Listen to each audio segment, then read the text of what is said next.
The Stranded J Podcast. Welcome back to the Stranded J Podcast. I am your host, Stranded J. It's been a while, guys, so let's just jump right into the content here. We're going to go over a little bit of movie news because a lot has happened since the last episode. And then we're going to kind of talk about some of, we're going to have two movies I'm going to talk about that are some underrated ones that if you haven't seen, I'm going to recommend for you. So stay tuned for the end of the episode, and we're going to kind of discuss two movies like that. But let's just jump right into it, shall we? Because like I said, there's a lot of movie news going on, and let's just get the superhero stuff out of the way right off the jump. So I guess the Fantastic Four First Steps had a kind of some previews where some people saw the film, and you got to take those with a grain of salt, right? Those movies. They tend to, you get people in there that kind of have some biased opinions and things like that. However, we take it with what we will. In like, for instance, Batman v Superman, there was apparently this like 3-minute long standing ovation for that movie when it was previewed. And it obviously didn't go that way to the public, so and to critics. So take it with a grain of salt. But Fantastic Four First Steps, they had their first preview. Some of the notes coming out of what I've been hearing is Galactus is like the best part, super evil, comic accurate version of the villain. He's great. The actor who portrays him is great, and it's a great jumping on point for that character. He's going to like continue on apparently to be this big baddie, which is what he should be. Some of the negatives are not a lot of character development among the team, which they say, they just don't really go anywhere, and they kind of just establish them as certain characters, and they don't go super far. Some people argue, well, that's going to happen in the future with some of these like Avengers Doomsday movies and things like that. But that's one criticism. Another criticism is not a lot of the Thing as a character. He doesn't really appear too much. And then there's a lot of like hearsay about how like Sue Storm is kind of the leader, and it's all about her, and she's kind of the main character. And while while that's totally, I think that's totally fine if it's told right. So we just have to see. There's a lot with that movie that, we don't know about. Just like a lot of superhero movies, I think there's going to be some twists and some turns in that movie. My biggest concerns outside of what I've been hearing are really just, I still am not 100% on this casting. They really got to convince me when I see the movie, I think, and maybe my opinion will change. I also think they're just a little too late on the Fantastic Four story. We've had a lot of different interpretations of it, and we've had a lot of different versions through whether it's Fox or what have you. And I think that they've gotten really close at times, and they've gotten really far from what the Fantastic Four are. I think some of the positives for me are I really like this retrofuturism 1960s kind of vibe that they're doing in this, apparently this universe that they're in that's not the MCU universe. I think that's a great thing.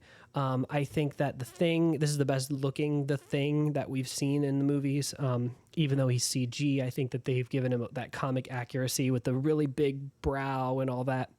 So I'm excited for that. But my concerns are kind of just like any Marvel movie where I feel like they're not going to have enough there to warrant its movie. And I'm really worried that they're going to, kind of just focus more on the future as opposed to the movie itself. And that's kind of the ditch that a lot of these superhero movies are falling into these days, is they're too caught up in, and this has been happening for over a decade, mind you, because of the DC EU. But they've been too caught up in trying to build their universe and expand their story into something bigger than just a single story, that it's kind of affecting the movies that are already here that everyone's excited to see. So it's like, we're going to skip a good Flash movie and we're going to make it a multiverse story that is, the biggest thing ever. Green Lantern back in the day with Ryan Reynolds fell for that trap as well, where they brought in Parallax right into the first movie before they even established Sinestro. And if you know anything about that character, like that's like jumping to like a lot of the stuff they run into in Return of the King for Lord of the Rings in Fellowship of the Ring. Like they just, that's, you gotta do things first, right? You gotta do some stuff first and build and establish some things before you can get to the big guns. I know they're the exciting things, but the thing that makes those things exciting is building to them. And that's what made the Avengers such an effective movie. That's what made Endgame such an effective movie. Same with Infinity War, Thanos. And I feel like right now Marvel's struggling with that. And maybe they'll prove us wrong. And maybe this movie will be fantastic. Maybe this movie will be great. And it'll be, a breath of fresh air, which is what they're hoping for. Its ticket sales are crashing systems. I mean, everyone's excited to see it. It's definitely going to make them money, which I've heard Thunderbolts did not. Thunderbolts, as much as everybody really liked it, it actually kind of dropped off. I thought word of mouth would maybe carry it further, but it didn't do as well as they wanted. So we'll see what happens with Fantastic Four. Will this be superhero fatigue? I don't think that's a real thing. I think it's a Marvel fatigue. And I think the Marvel fatigue is something they're trying to break right now. And you can see it. Things are getting better over there for them, but I think they just got to work harder at it. And I think they just got to keep building momentum, and they got to have a plan. And the thing about Marvel is it's so big now. They're a corporation, and just like any corporation, if they're going to respond to backlash, if they're going to respond to negative feedback, it takes like a better part of half a decade to be able to respond accordingly and get things right on track, because things are planned out so far. So we are seeing some, crash course correction, but we're not. It's still going to take a while. So we have to just wait and see. But I did pre-order 2 of the figures, Johnny Storm as just normal Johnny Storm, and Human Torch version, because he was one of my favorite characters as a kid, and I think the figure looks really cool. So I'm definitely a shill for that movie. We'll just see where it goes from there. Also, we've been getting a lot of Superman news. We have a lot of new trailers coming out. I didn't react to a lot of them because I'm actually hitting a point now where I am ready for the movie. The last trailer that came out just a few days ago is the Tickets Are Released trailer, and it shows a lot of the stuff we've already seen, but it shows a lot of other stuff that I'm really happy I saw it, to be honest, but also I'm kind of like, man, that would have been much cooler seeing it in theater. So I think I'm kind of done. I think I'm just ready for the movie now. It's coming out in less than a month. I'm seeing it in less than a month, and I think I can hold off that long on anything else. They have TV spots going like crazy. The marketing for this movie is crazy. I mean, it's like, I haven't seen marketing for a movie like this since probably Star Wars, like the earlier Star Wars movies. It is going crazy. I mean, everywhere you'll see Superman. The figures for kids are just like the figures I had as a kid. They have adult figures that are more high quality. They have Milkbone has been sponsoring them, and they've come out with a Milkbone like version of their treats with crypto on them and a comic book. And the tickets released just recently for pre-sale. I picked up the Amazon Prime exclusive like 2-day early viewing, so I'm going to be seeing it on the 8th, which is exciting because I can put in a review very quickly.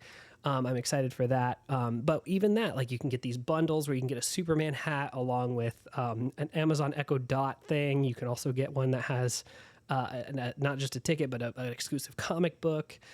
He's in Fortnite right now. Like, you can get the Superman skin, and they have a whole kind of season built around that. I mean, it is the summer of Superman, like they've been saying, and they're going very hard with this marketing. It seems to be paying off. I hear that it's a really expensive marketing campaign, but it also is the fastest selling pre-sale movie for tickets on Fandango this year.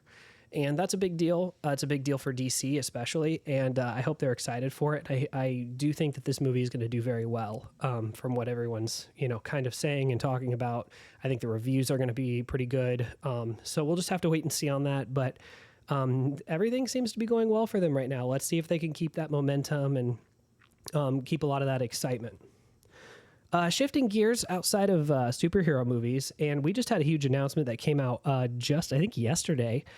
And they are making a Spaceballs sequel. Yeah, that's right. The Mel Brooks Spaceballs movie that came out in 1987. They are making a sequel to it. And Mel Brooks is coming back.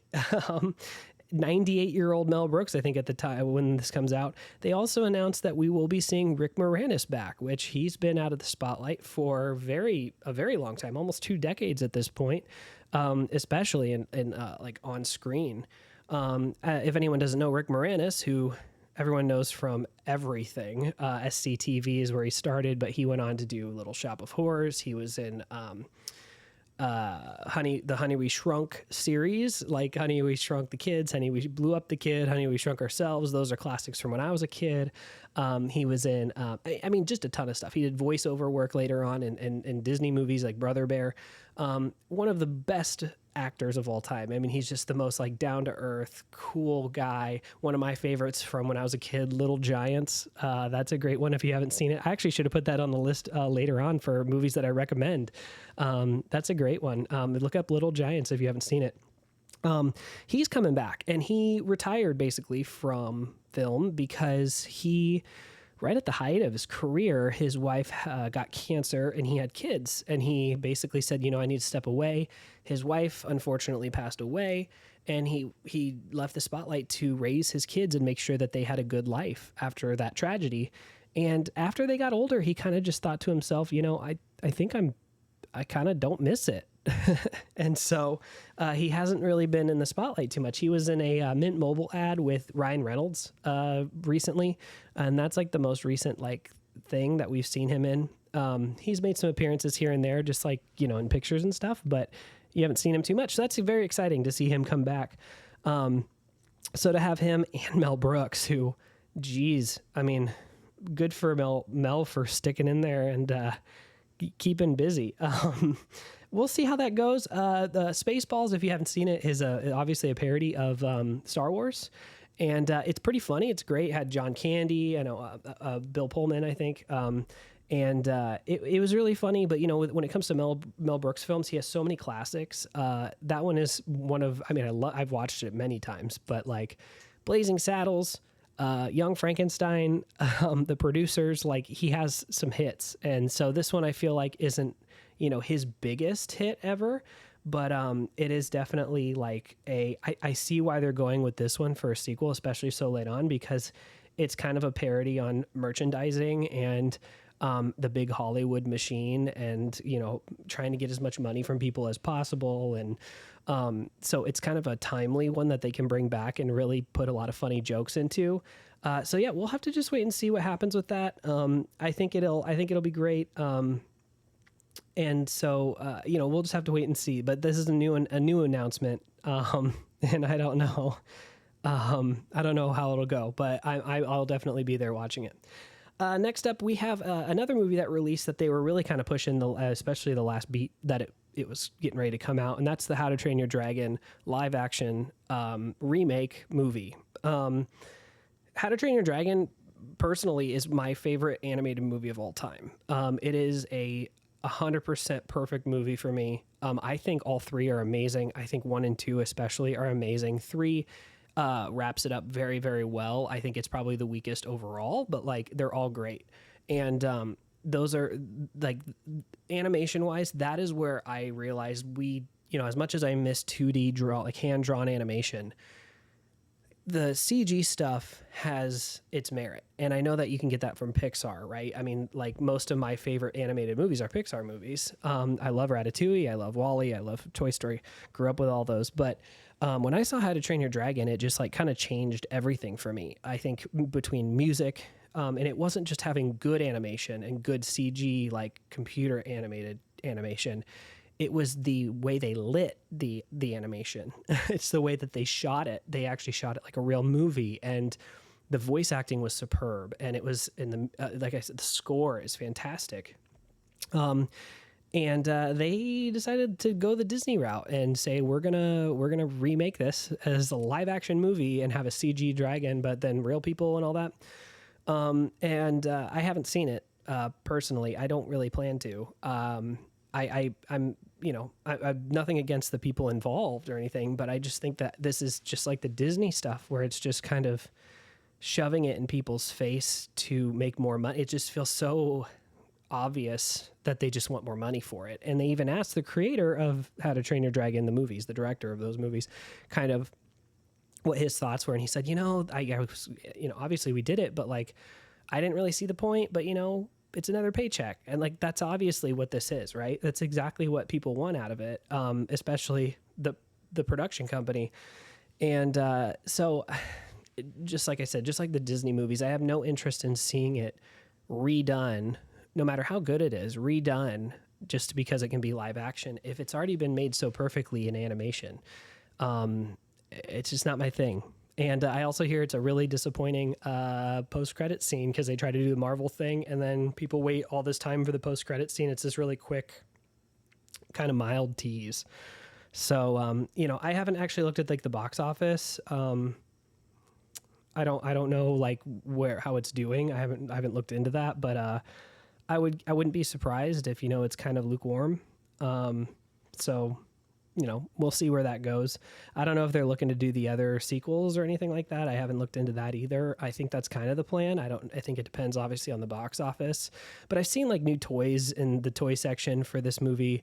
And, if it gets people excited for that franchise again, by all means, but, I just think that they did it perfect the first time. And if you want to get into How to Train Your Dragon, watch the original movie. Same with Lilo and Stitch, except for Lilo and Stitch and a lot like these Disney movies that are coming out right now that are just the live action remakes. They're kind of just taking the movie and doing like a shot for shot remake, except for it's live action, and then they're making the story worse. And like that's the biggest criticism of that movie is all of the lesson of Lilo and Stitch and all of the great qualities of that movie that make it touching and make it a great concept and is a good lesson for kids and all that. It's kind of out the window, and they think that the intention is to make it a different lesson and to make people excited about also keeping them on their toes a little bit, but like every time it just falls flat and is just a worse version of what we've had for over 20 years. So that's my opinion on it, at least. I guess we'll just have to wait and see though. But yeah. So now we also have, I've kind of talked about it in the past. We have this big summer of movies, especially summer blockbuster movies with Superman, Fantastic Four. The other one is this Jurassic Park movie, which Jurassic World movie, which I haven't heard much about. I don't really care, to be honest. I think Jurassic Park, the 93 movie directed by Steven Spielberg, is a classic. I think it's one of the best movies made of all time. I think it holds up really well, especially the CG. And I think that outside of that, we run into a lot of problems. I saw Jurassic World like everybody else did, apparently, because it's one of the highest grossing movies of all time, made billions and billions of dollars. I actually didn't mind that one. I thought that was probably the best version of a sequel we're going to get for a Jurassic Park movie. And they just don't know how to let it go. And like they keep beating that dead dinosaur to death. They did it with the first set of movies with Lost World and then Jurassic Park 3, where you have like something that's very different. That's kind of Jurassic Lost World, where it's just not nearly as good and not a lot of people like it. So then they try to bring some new characters or older characters from the first movie back for the third one to kind of get a reunion thing going. And it's a little bit better, but it falls apart.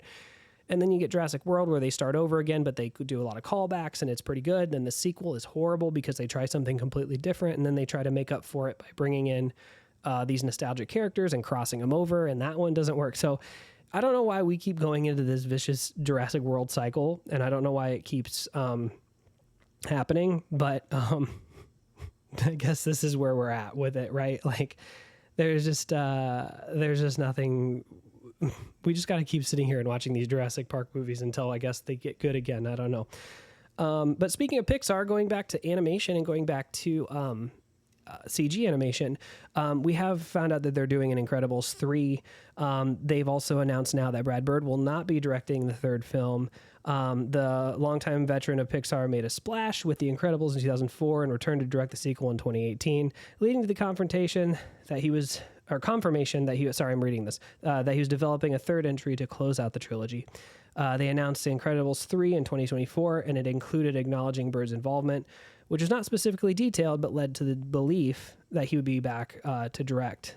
Now it's been revealed that Brad Bird is not directing Incredibles 3, with Pixar tapping Elemental's Peter Sohn to direct the third installment. This is according to The Hollywood Reporter and Screen Rant is where I'm getting this information. So Brad Bird, who is fantastic director. Even his movies that did not make a lot of money and that aren't as well received are fantastic. He did, I think he did Mission Impossible Ghost Protocol. He did obviously The Incredibles. He's and then some of the other ones that he's done that are just fantastic. Iron Giant, which is also one of the greatest animated movies of all time. That is his. If you haven't seen that, I highly recommend it as well. I'm sure they'll remake that in the future, and that'll be just as frustrating. But he did that. The Incredibles is one of the greatest Pixar movies of all time, along with my other favorite Pixar movie, probably my favorite. I don't know, man, because like I grew up with Toy Story. I grew up, obviously Incredibles. WALL-E is one of my favorites. However, I think my favorite Pixar movie of all time is Ratatouille, and he directed that as well. And that one is another, I think, a kind of a underappreciated Pixar movie. So brilliant and just beautiful music. It gives you that feeling that you need. I love vibes, and like that movie is just nothing but a vibe. He also directed a kind of a flop, or a big flop, for Disney called Tomorrowland, starring George Clooney. It was live action. That movie was very underrated. If you haven't seen that, I would highly recommend trying to search that out. I don't know if that's on like Disney Plus or anything, but it was one of those that came out in like 2015, 2016, and it was a huge budget, bloated budget that cost a little too much, and it didn't go anywhere, didn't make any money, and then they kind of they never want to try something like that again, and that makes me sad because it had a lot of potential. But Brad Bird's a great director. Fantastic in everything he does. I always wanted Brad Bird to direct a Superman movie or a DC movie, and he hasn't done that yet. But it looks like he's not doing The Incredibles 3. He's getting there. He's going to be kind of a consultant, but he's not directing it. I think he has other projects going on. I got to say, Incredibles 2 didn't really do it for me. I thought that was one of those movies that did not need a sequel.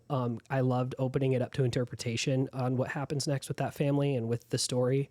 And then you've had all these different like versions. Like we kind of got a sequel to The Incredibles in the video game Rise of the Underminer from like the early 2000s on like GameCube. Like they actually like did a whole sequel game to it, and then it's like that's not canon anymore.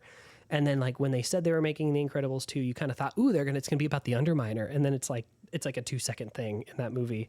And I thought it was pretty good. I didn't think it was nearly as good as the first one, and I thought it was a pretty good Pixar movie, especially for modern times.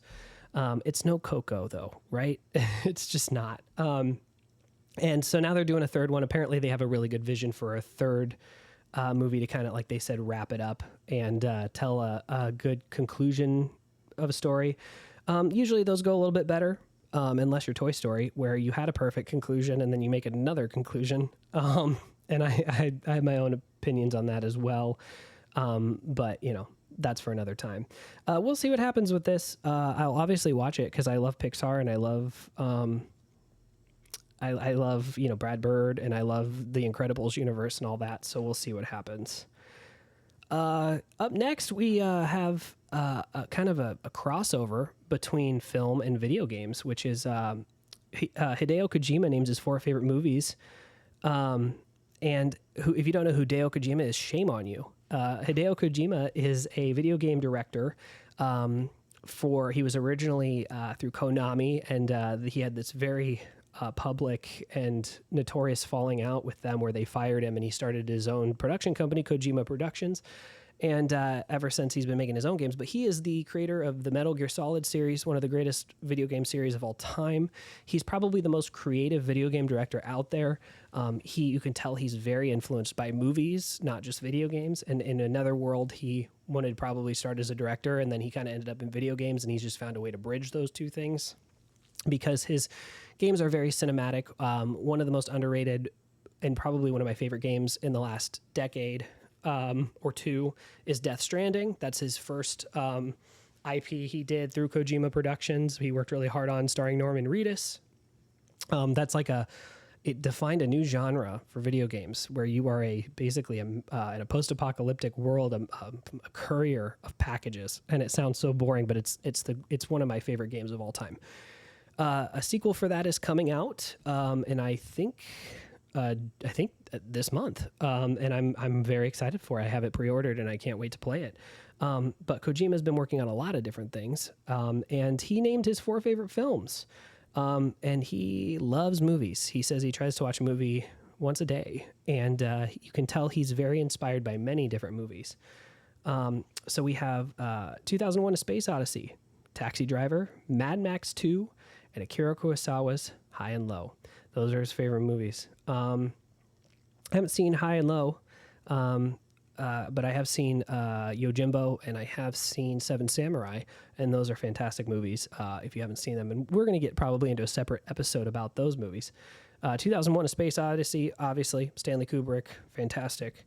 Taxi Driver, Martin Scorsese, another one that's fantastic. I think that's another one that I don't think it's my favorite Scorsese movie by any means, but I do think it like kind of paved a way for a lot of great, like another genre in a way, for that gritty New York kind of vibe.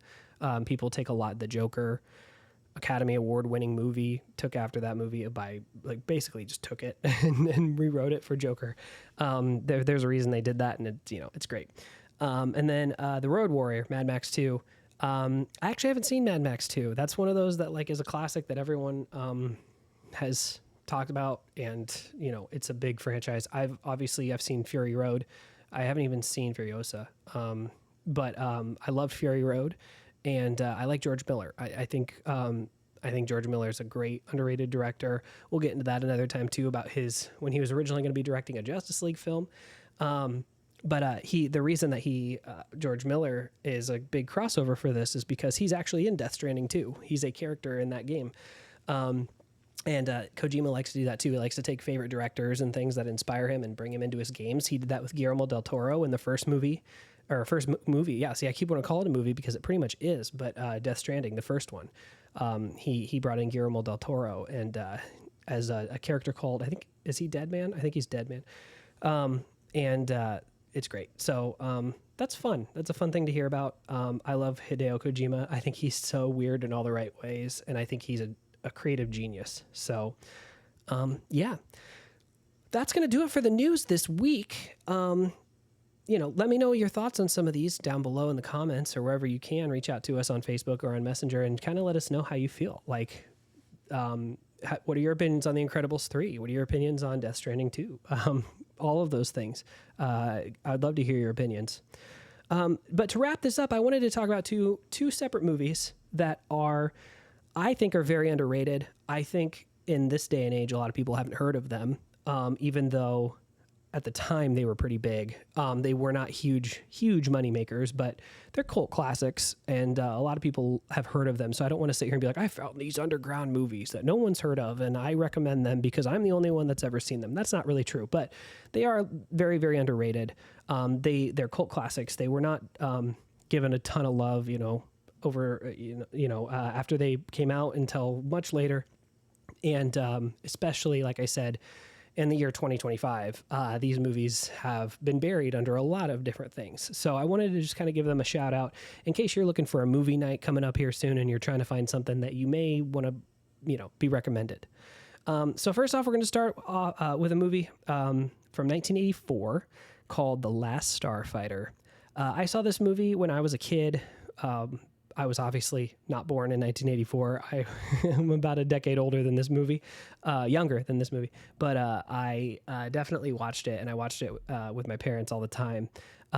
This is a kind of a space opera film that was kind of inspired, obviously, by like Star Wars and all of these. However, it has a nice little spin on it. If you liked Ready Player One, this movie inspired that book, I'm sure, a lot, because everything inspired that book. It's one that... you got to go into it with a certain vibe. So The Last Starfighter is about a character named Alex Rogan, who's a teenager living in a trailer park with his mom and his younger brother. He spends all of his spare time playing this arcade cabinet of a game called, I think it's called The Last Starfighter. I think that's the name of it. It's Starfighter. He's really good at it, but he's kind of stuck in life, doesn't know what he wants to do, trying to figure out, where to go next in his life. He feels like he's stuck and he's, a loser, that whole thing.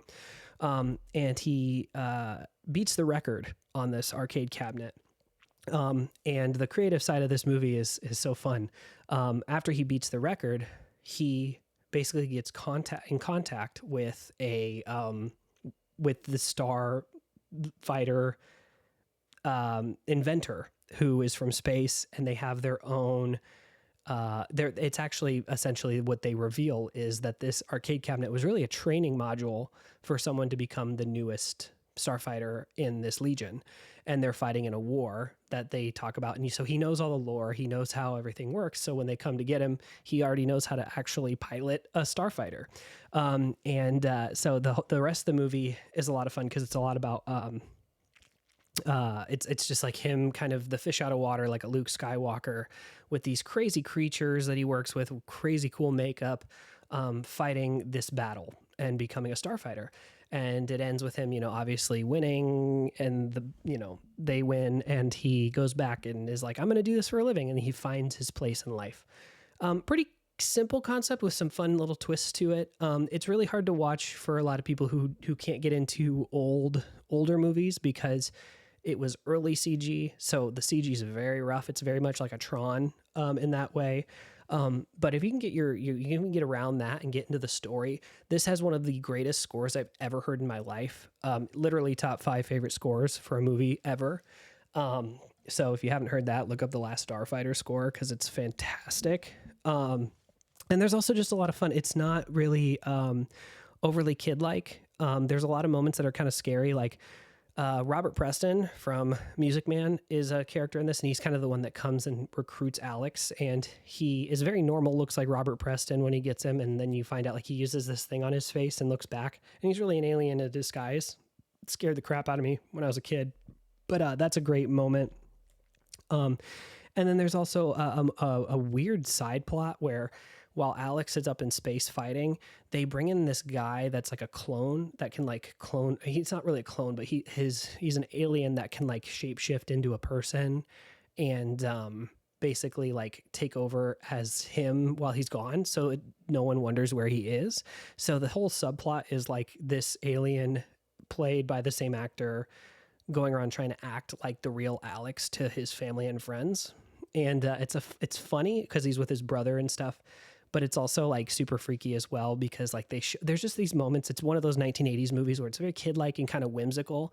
And then you have these like scenes that just like take you out of it in the best way because they're super dark and like kind of creepy. And that's a fun little moment in that movie. But yeah, it's great. If you haven't seen it, I don't even know where you can get it on like I don't know what streaming services you can get it on. I have the Blu-ray of it, but yeah, The Last Starfighter, man, if you haven't seen that movie and you're just looking to have a good time, and even if you have like a nostalgia for the 80s or you just love that era or anything like that, any reason like that to watch a movie, if you want like a Star Wars ripoff, it's not a ripoff of Star Wars, but it definitely takes, it tried to ride those coattails a little bit. Definitely watch it because it's great. And I still love watching it to this day. It's one of those feel-good movies. Moving on to the last film in this recommendation. It's a Walt Disney picture. A lot of people didn't know that. And it's a movie that I had no idea about when I was a kid. And I remember there was a diner where I grew up called Drake Diner. It was actually the North End Diner. It was a spinoff of the Drake Diner. And we were there. We'd go there all the time to eat. And I was going to the bathroom one time. And on my way to the bathroom, it was connected to a hotel. And walking to the bathroom through the hotel, there was a massive poster, framed poster. I can't even tell you how big it was. It was, especially when I was a kid, it was huge. And it was the coolest, most Art Deco looking poster of all time. And I remember walking past it with my dad and he goes, yeah, that's the Rocketeer. And I go, who's that? And he goes, you don't know what the Rocketeer is? He's like, oh, we'll watch the movie. And we watched it like that night or whatever. And I saw The Rocketeer, and it's one that has stuck with me. I have just recently watched it. I bought a new 4K player recently, and it was one of those movies I just was trying to find random things to watch that I don't have on digital. And I put it in and watched the whole thing, and it really holds up. It's one that didn't make a lot of money at the time as well, kind of big box office bomb in many ways, but a huge cult classic. Has spun off into its own comic book series and many other things. They've been trying to do sequel forever as well. But essentially, it is a period piece from 1938 where there's a pilot and his like mechanic with him, and they are doing an air show, and they get caught up in this situation where the pilot it ends up crashing and finding gangsters who have stolen a rocket pack from Howard Hughes and the government that they were looking to make and destroy, and the gangsters were hired to steal it, and they end up finding it, and he takes it over, and he uses it to make money. He originally wants to use it to make money to get his plane back, and then it kind of turns into him becoming a hero, and he becomes a kind of a superhero, the Rocketeer, and he has this cool Art Deco helmet and the rocket pack and everything, and he flies around, and it's kind of like a Nazi story as well. It's a lot of Indiana Jones kind of vibe to it. If you love Atlantis, The Lost Empire, the animated movie, this has a lot of vibes from that. This is directed by Joe Johnston, who I'm pretty sure is the director of Captain America, the First Avenger, the very first Captain America movie of the MCU. And it shows because it has that kind of, he's really good at capturing that period. And you can tell that when they made Captain America, they brought him in to do that for that movie as well. Because it captures that period in a very, like the way the cinematography is and everything, the shots, it's all very, very well done. Yeah, this movie is pretty awesome. It has Alan Arkin, and it has Jennifer Connelly from when he was, or when she was young, like a young Jennifer Connelly. And she's an actress and all that. And then Timothy Dalton is the villain of the movie, and he's also super bad in this movie. Bad guy. He's a great villain for the part. So it's just a fun adventure film. It's like definitely if you love Indiana Jones, if you love that era, and then yet again in my top 5 favorite movie scores of all time, The Rocketeer. So both of these movies, The Last Starfighter and The Rocketeer, are in my top 5 favorites for movie scores. So if you haven't heard that as well, by all means. But The Rocketeer has a huge cult following. There's a lot of people, when that movie came out, it came out right around the time Disney Hollywood Studios formed. So they put a lot of effort into like promoting it there, and they showed a lot of the props and the costumes and things. So it's not one of those movies that like is just completely hidden for any by any means. But for me, it was when I was a kid. I had no idea. It's one of those, I saw all these movies that this movie was right up my alley, and it just completely, I had no idea it existed until my dad realized, oh crap, we never watched that. Okay, let's watch it. And I just remember that vividly. But yeah, if you're just looking for like it came out in that time when Disney it's very much like Hook. It's very, very whimsical. And it's very, you got to stretch your disbelief, and it's corny in many ways, but in the best ways. So you got to go into it with that mindset. You don't go into it thinking it's a modern action flick, or it's a modern adventure flick. It's definitely from its time, but in the best ways. And it takes with it my favorite aspects of that era as well, to make it. So, The Rocketeer, man. And then, like I said, it spun off into some various comics. They've done spin-offs, they've done sequels.